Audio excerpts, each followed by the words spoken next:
আসসালামু আলাইকুম এভরিওয়ান। আজকে হচ্ছে আমরা আমাদের মহাকাশ ও উপগ্রহ চ্যাপ্টারের লাস্ট লেকচারটা দেখব। তো আজকে হচ্ছে আমাদের পড়ার মেইন কন্টেন্ট থাকবে কৃত্রিম উপগ্রহ নিয়ে। আমরা কৃত্রিম উপগ্রহ বা স্যাটেলাইটের ব্যবহার দেখব, এটা ইতিহাস দেখব, মানে কারা প্রথম পাঠাইছিল, কিভাবে পাঠাইছিল, বা কৃত্রিম উপগ্রহ কিভাবে পাঠানো হয়, এই জিনিসগুলো আমরা দেখব। আর তার সাথে সাথে আমরা টুকটাক কিছু এমসিকিউ প্র্যাকটিস করব। চলো আমরা শুরু করি। সবার আগে আমরা আগের লেকচারে কিছু এমসিকিউ প্র্যাকটিস করি। সৌরজগতের তৃতীয় সর্বোচ্চ উপগ্রহ কোন গ্রহের আছে?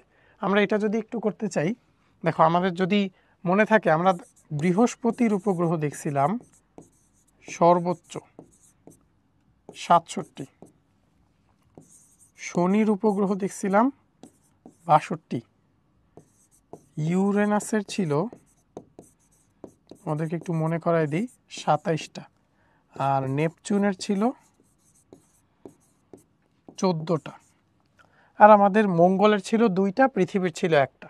তাহলে তৃতীয় সর্বোচ্চ কার? ইউরেনাসের না? অবশ্যই। তাহলে আমাদের এই কোয়েশ্চেনের আনসার হবে ইউরেনাস। তৃতীয় সর্বোচ্চ ইউরেনাসের, এবং আমরা লিখতেও পারি ইউরেনাসের হচ্ছে 27, বৃহস্পতির হচ্ছে 67, নেপচুনের হচ্ছে 14, শনির হচ্ছে 62। ওকে, 67, 62, 14, 27। ওকে, চলো আমরা আবার সামনে আগেই। 27টি উপগ্রহ আছে কোন উপগ্রহের? কোন গ্রহের 27টি উপগ্রহ আছে? ইউরেনাস, অলরেডি আমরা দেখছি। আর তারপর হচ্ছে সৌরজগতে পৃথিবীর পরের গ্রহটির নাম কি? আমরা যদি গ্রহগুলোর সিকোয়েন্স দেখি, বুধ, শুক্র, পৃথিবী থার্ড, তারপর ফোর্থ হচ্ছে মঙ্গল, তাহলে অ্যান্সার হবে মঙ্গল। আর শনির সিকোয়েন্স কত? বুধ, শুক্র, পৃথিবী, মঙ্গল, বৃহস্পতি। বৃহস্পতি হচ্ছে ফিফথ, শনি হচ্ছে সিক্সথ, ইউরেনাস সেভেন্থ, আর নেপচুন হচ্ছে এইট, মঙ্গল হচ্ছে ফোর্থ। ওকে, আচ্ছা, এখন আমরা হচ্ছে আমাদের লাস্টে কৃত্রিম উপগ্রহ, কক্ষপথ, ব্যবহার, গুরুত্ব, এগুলো নিয়ে আলোচনা করব। চলো আমরা শুরু করি। প্রথমেই আমরা দেখব যে অ্যাকচুয়ালি কৃত্রিম উপগ্রহ কি, আর এটার ইতিহাসটা অ্যাকচুয়ালি কি। চলো আমরা শুরু করি।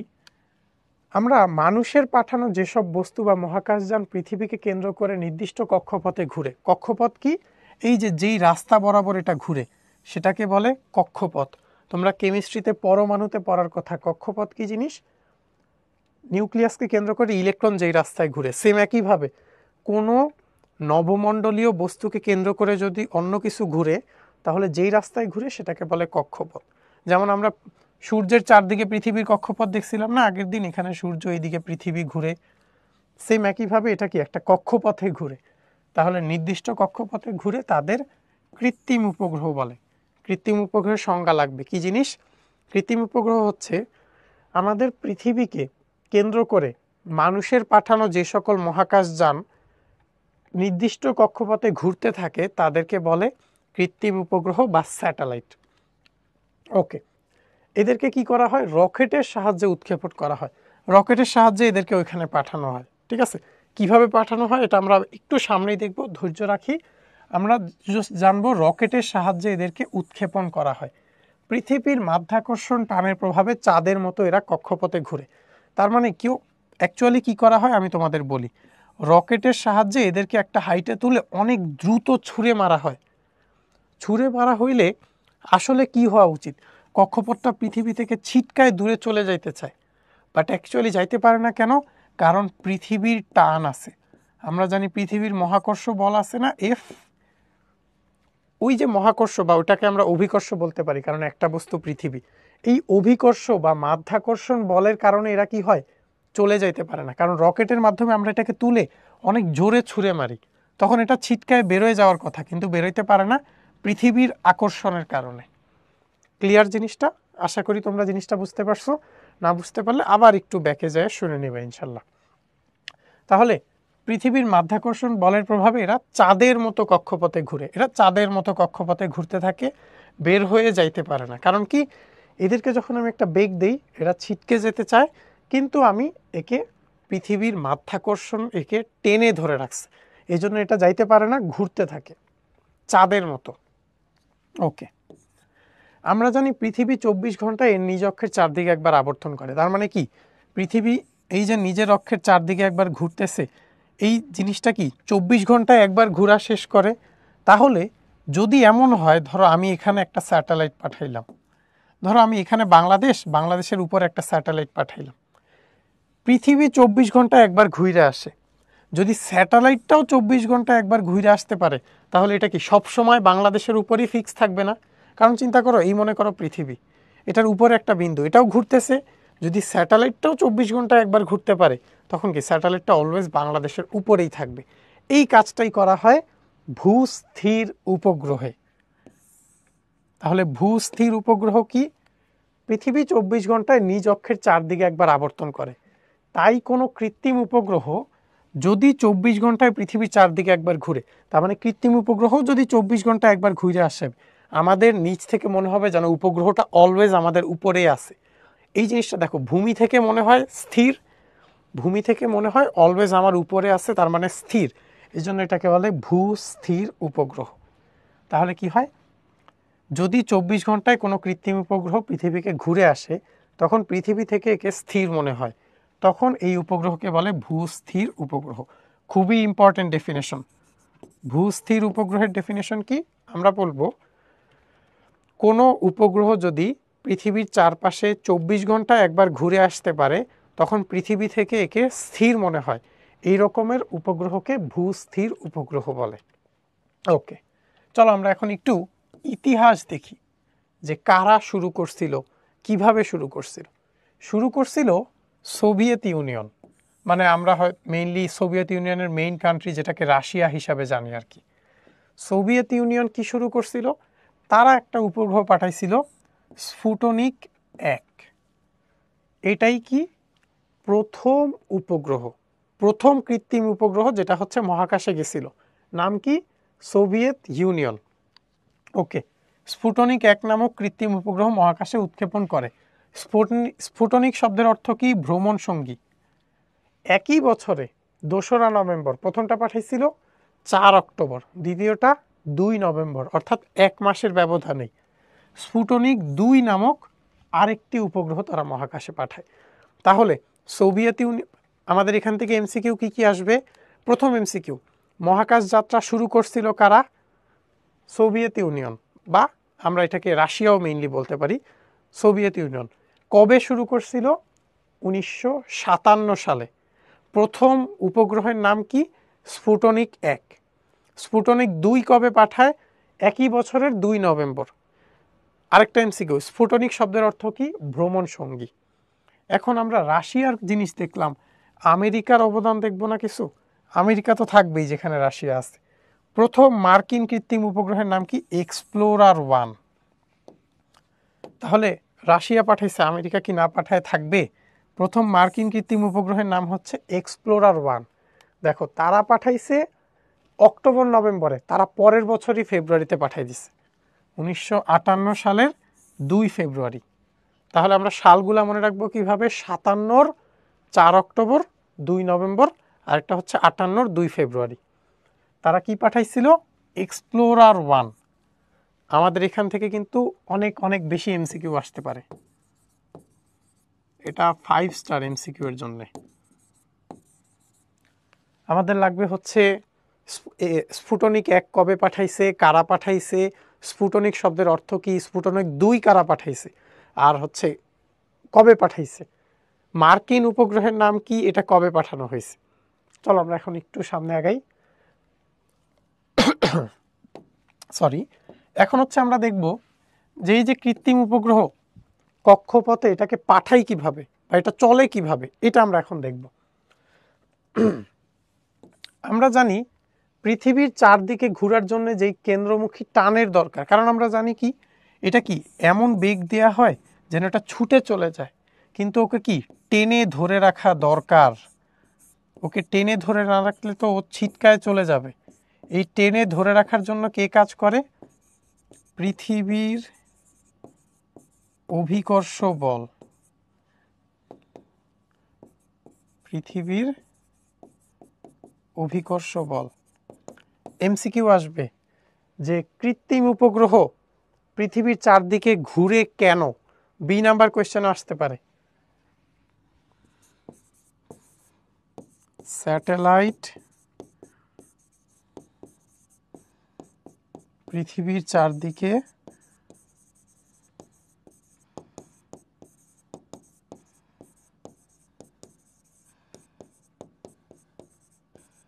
ঘুরে কেন? কেন ঘুরে? পৃথিবীর অভিকর্ষ বলের টানে ঘুরে। তাহলে পৃথিবীর আকর্ষণ বল বা অভিকর্ষ বলের টানে এটা ঘুরতে থাকে। ওকে, এখন দেখো যে আমরা আগে বলছিলাম না যে রকেটের মাধ্যমে উঠায় একটা বেগ দিয়ে দেয়া হয়, এই রকেটের মাধ্যমে কিভাবে উঠায় এটা আমরা দেখি।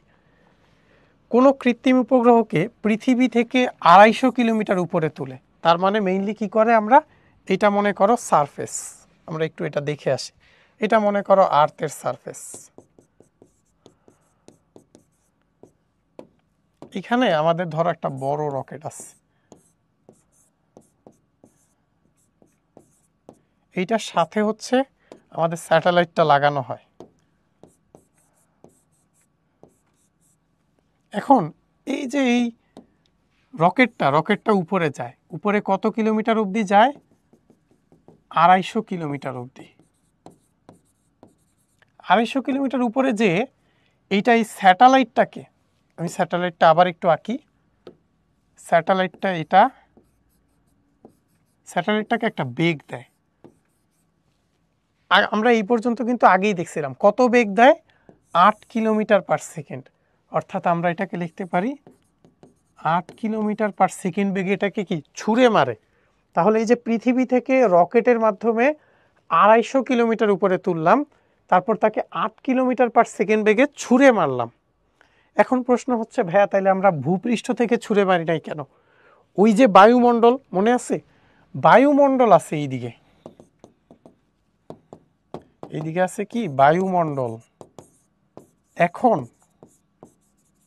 আমরা যদি এটাকে ভূমি থেকে ছুঁড়ে মারতাম, এটা যেতে যেতে বায়ুমণ্ডলের কণার সাথে টাচ লাগতো না? কন্ট্যাক্টে থাকতে থাকতে যখন এত দ্রুত আমরা মারব, কন্ট্যাক্টে থাকতে থাকতে এত তাপ উৎপন্ন হবে যে স্যাটেলাইটটা পুরে একদম ছাই হয়ে যাবে। এই জন্যে কী করা হয়, আমরা জানি বায়ুমণ্ডলের আমরা রেঞ্জটা পড়ছিলাম 160 কিলোমিটারের মতো। এই জন্য দেখো 250 কিলোমিটার উপরে তুলে তারপর ছুঁড়ে মারে। তখন আমাদের কি বায়ুমণ্ডল খুবই হালকা উপরে, এজন্য তখন আর পুড়ে যাওয়ার ভয় থাকে না। তাহলে আমরা এখন একটু এইখান থেকে দেখি, যদি কোনো কৃত্রিম উপগ্রহকে পৃথিবীর প্রায় 250 কিলোমিটার উপরে তুলে পৃথিবী পৃষ্ঠের সমান্তরালে প্রায় 8 কিলোমিটার পার সেকেন্ড বেগ দেওয়া যায়, তবে কৃত্রিম উপগ্রহটি পৃথিবীর চারদিকে ঘুরতে থাকে। কোয়েশ্চেন আসবে যে কৃত্রিম উপগ্রহকে কিভাবে পৃথিবীর চারদিকে ঘোরানো হয়, কিভাবে ঘোরানো হয়? এইটার অ্যান্সারে আমরা এই চিত্রটা চাইলে এঁকে দিতে পারো, তাইলে স্যার একবারে বুঝবে। তারপর লিখবা যে ভূপৃষ্ঠ থেকে একটা রকেটের মাধ্যমে 250 কিলোমিটার উপরে তোলা হয়, তারপর তাকে পৃষ্ঠের সমান্তরালে 8 কিলোমিটার পার সেকেন্ড বেগ দেওয়া হয়, তাহলে সেটা পৃথিবীর চারদিকে ঘুরতে থাকে। এবং কেন 250 কিলোমিটার উপরে তুলি? আমরা জানি বায়ুমণ্ডলের সীমা হয় 160 কিলোমিটার। আমরা যদি বায়ুমণ্ডলের মধ্যে থেকে এটাকে নিক্ষেপ করতাম, তখন বায়ুমণ্ডলের অণুপরমাণুর সাথে এটার সংঘর্ষের কারণে, ঘর্ষণের কারণে অনেক তাপ উৎপন্ন হইতো, এই তাপে এই জিনিসটা পুড়ে যেত। এটাই আমরা এখন এখানে দেখব। এত উপরে উপগ্রহটিকে তোলার সময় বায়ুস্তরের সাথে তীব্র সংঘর্ষে অনেক বেশি তাপ উৎপন্ন হয়, যার ফলে উপগ্রহটি পুড়ে ছাই হয়ে যাবে। এই জন্যে 3টি রকেটের সাহায্যে কৃত্রিম উপগ্রহকে নির্দিষ্ট উচ্চতায় তুলে পরে ভূপৃষ্ঠের সমান্তরালে বেগ দেওয়া হয়। জিনিসটা বুঝতে পারছো? উপগ্রহের মাধ্যমে, রকেটের মাধ্যমে কেন উপরে তোলা হয়?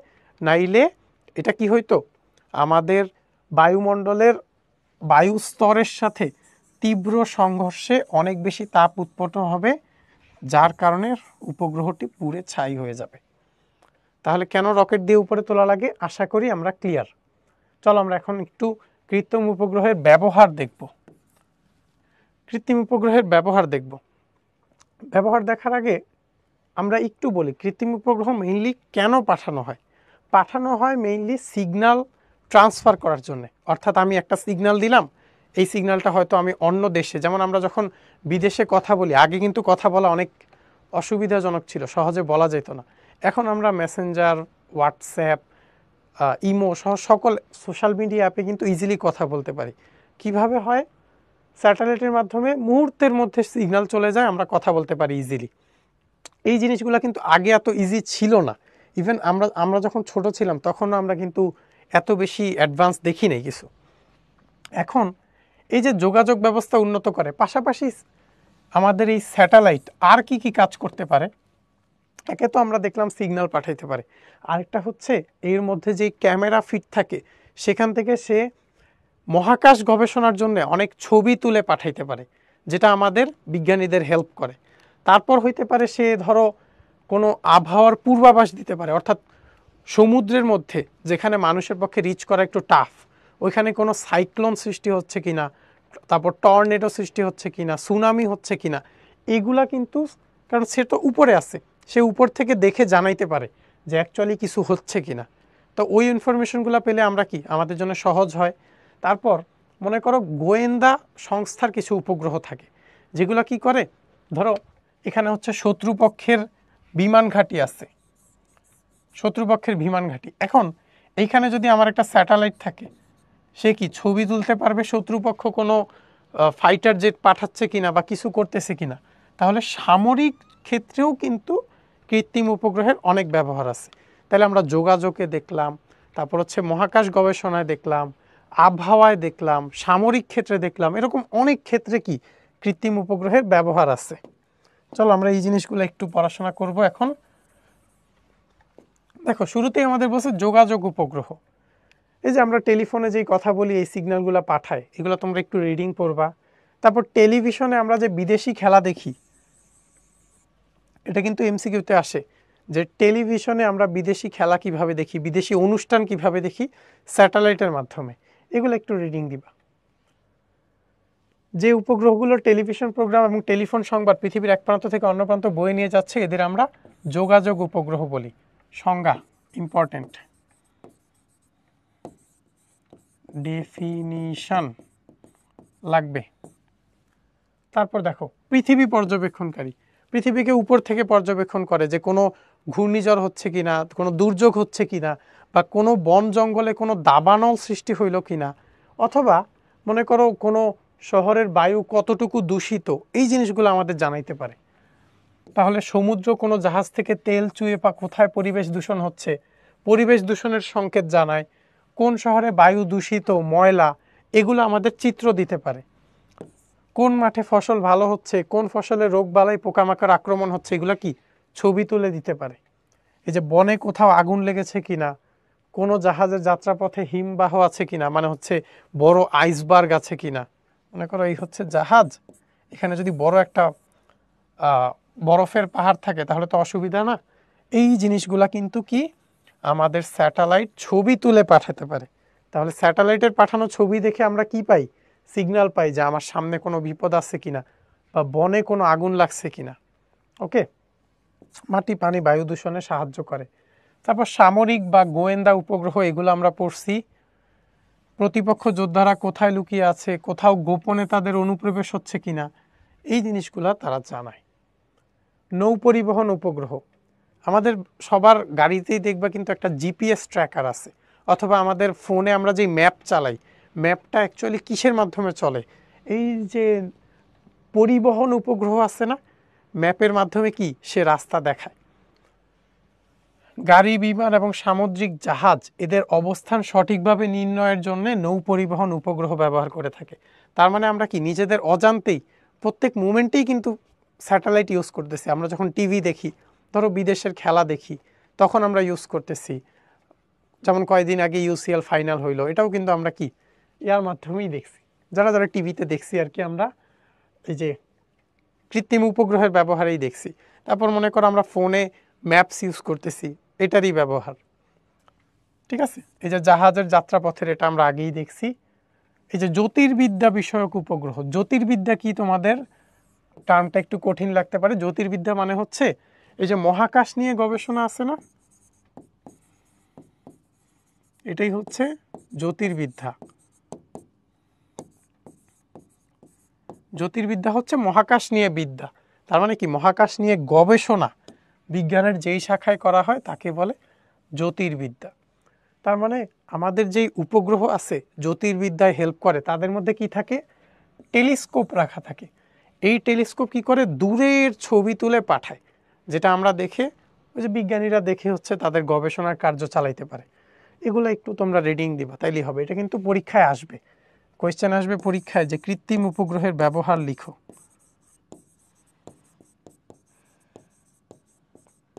এটা সবাই খাতায় নোট করে রাখবা, কৃত্রিম উপগ্রহের ব্যবহার লিখো, ঠিক আছে। এখন আমরা একটু দুই একটা এমসিকিউ সলভ করি। প্রথম আমেরিকান কৃত্রিম উপগ্রহের নাম কি, এক্সপ্লোরার 1, আর সোভিয়েত ইউনিয়নের ছিল স্পুটনিক 1। স্পুটনিক 1 কত সালে পাঠানো হয়, মনে করি আমরা 1957, এই নাম্বারটা হবে। আর 1958-তে কারা পাঠাইছিল, আমেরিকা। আর 1957-তে পাঠাইছিল, তখন তো সোভিয়েত ইউনিয়ন ছিল, মেইনলি আমরা রাশিয়াই বলতে পারি। তোমাদের জন্য কিছু জ্ঞানমূলক প্রশ্ন আছে। কৃত্রিম উপগ্রহ কি আমরা অলরেডি দেখছি। কৃত্রিম উপগ্রহ হচ্ছে মানুষের পাঠানো যেই সকল মহাকাশযান পৃথিবীকে কেন্দ্র করে নির্দিষ্ট কক্ষপথে ঘুরে তাদের কৃত্রিম উপগ্রহ বলে। ভূস্থির উপগ্রহ কি, যে কোনো কৃত্রিম উপগ্রহের যদি 24 ঘন্টায় পৃথিবীর চারদিকে একবার ঘুরে আসে তখন পৃথিবী থেকে সেটিকে স্থির মনে হয়, এই উপগ্রহকে ভূস্থির উপগ্রহ বলে। গ্যালাক্সি কি, মহাবিশ্বের যে সকল স্থানে কোটি কোটি নক্ষত্র মিলিত হয়ে একটি সমাবেশ তৈরি করে তাকে গ্যালাক্সি বলে। প্রথম মার্কিন কৃত্রিম উপগ্রহের নাম কি, এক্সপ্লোরার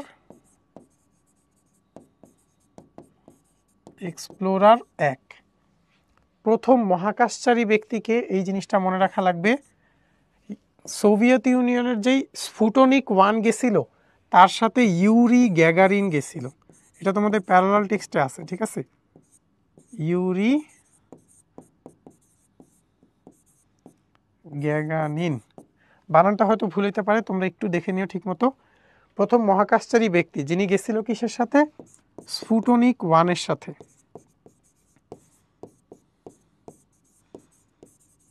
স্পুটনিক 1-এর সাথে উনি গেছিল। নেপচুনের কয়টি উপগ্রহ আছে, নেপচুনের উপগ্রহ আছে 14টি। ইউরেনাসের ছিল 27টা। বৃহস্পতির ছিল কয়টা, 67টা। শনির ছিল 62টা। পৃথিবীর 1টা, মঙ্গলের 2টা। ওকে, জ্ঞানমূলক হয়ে গেল আমাদের। আমরা অনুধাবনমূলক দেখি। পৃথিবী আলো পায় কেন, সূর্য থেকে আলো পায়। সিম্পল কথা, বিভিন্ন দেশে অনুষ্ঠিত অনুষ্ঠান আমরা টেলিভিশনে কিভাবে দেখি। দেখো এই দুটো কিন্তু একই কোয়েশ্চেন। বিভিন্ন দেশে অনুষ্ঠিত অনুষ্ঠান, আবার বিশ্বকাপ ক্রিকেট খেলা টেলিভিশনে কিভাবে দেখি আমরা, আমরা দেখি যোগাযোগ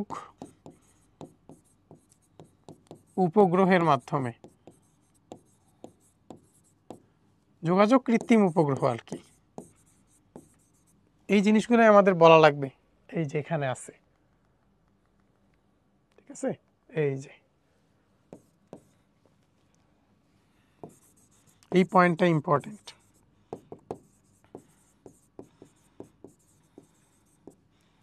ওকে, চলো আমরা এখন সামনে যাই।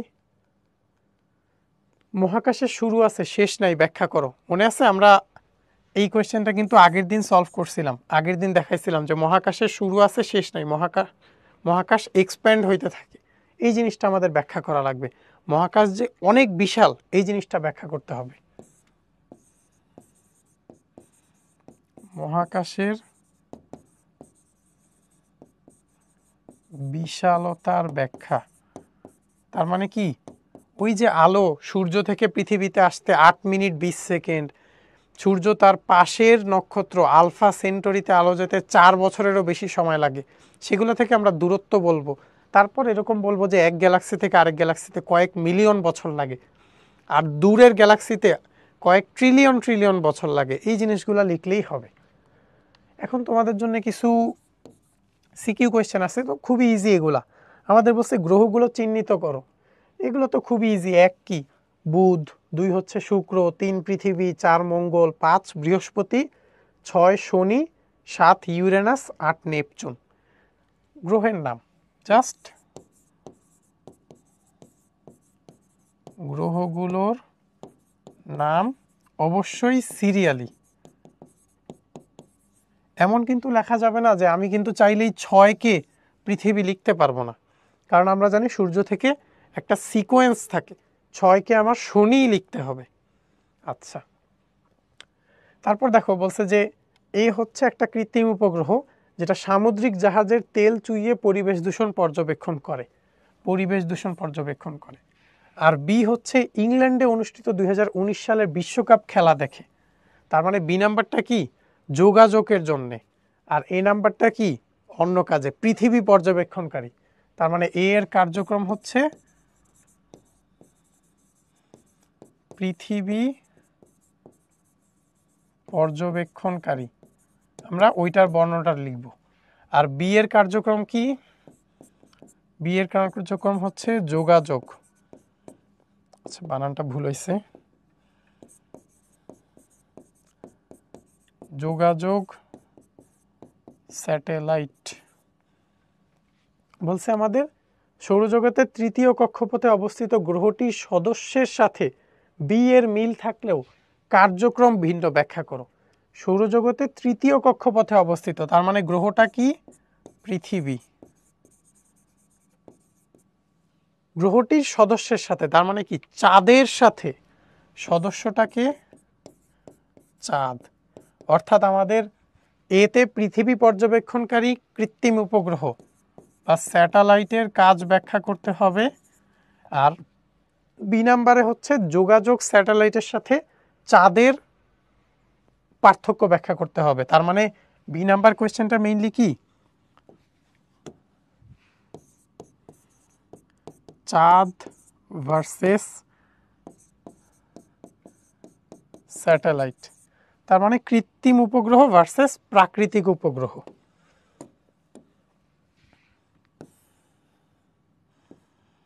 ওকে, চলো আমরা পরের কোয়েশ্চেনটায় যাই।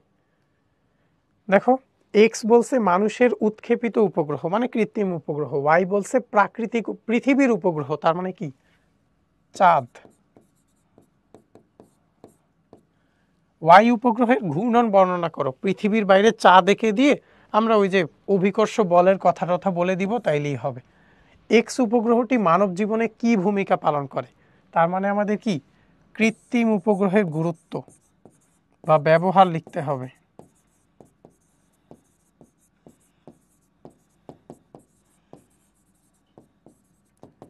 এখানে কিন্তু আমরা চেষ্টা করব এই সবগুলা ব্যবহার থেকে মেইন পয়েন্টগুলো লিখতে। এই সবগুলা কিন্তু লিখবো না, আমরা মেইন কথা লিখবো যে বিদেশি অনুষ্ঠান বা খেলা আমরা স্যাটেলাইটের মাধ্যমে দেখতে পারি, এইটুকু লিখবো, আমরা পুরাটা কিন্তু লিখবো না। আবার মনে করো এখানে আমরা পৃথিবী পর্যবেক্ষণকারী উপগ্রহতে লিখবো, এই পয়েন্টটা লিখলাম, ছোট ছোট করে লিখবো, ঠিক আছে, পুরা বড় বড় করে পয়েন্ট লিখা যাবে না, তাহলে তো পরীক্ষায় সময় লিখে কুলাইতে পারবে না, ঠিক আছে। অল্প অল্প করে আমরা লিখবো, যেন হচ্ছে আমাদের টাইমের মধ্যে আমরা শেষ করতে পারি, এটা হচ্ছে মেইন কাজ। আচ্ছা, আরেকটা কোয়েশ্চেন আছে, এটা তোমাদের জন্য বাড়ির কাজ থাকবে, ওকে, এটা তোমরা নিজেরা সলভ করবা। আর এই ছিল আমাদের এই চ্যাপ্টারটা, এই চ্যাপ্টারটা এখানেই শেষ হচ্ছে আমাদের। সবাইকে অনেক অনেক থ্যাংক ইউ যারা এই ক্লাসটা করলা। সবাই সুস্থ থাকো, সুন্দর থাকো। আসসালামু আলাইকুম সবাইকে।